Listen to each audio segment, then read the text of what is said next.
நம்முடைய அடையாளம் நம்ம பூர்வீகம் தான்.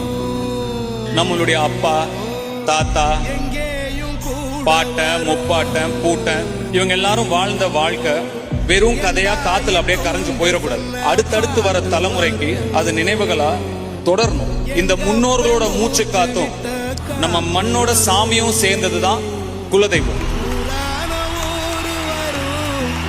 இங்க இருக்கிற எத்தனை பேரு உங்க குடும்பத்தோட, உங்க குழந்தைங்களோட, உங்களோட பெற்றோர்களோட குலதெய்வம் கோயிலுக்கு போய் வழிபாடு பண்றீங்க அப்படின்னு எனக்கு தெரியாது. பண்றவங்களுக்கு வாழ்த்துக்கள். ஆகாசம் பூமி எல்லாம்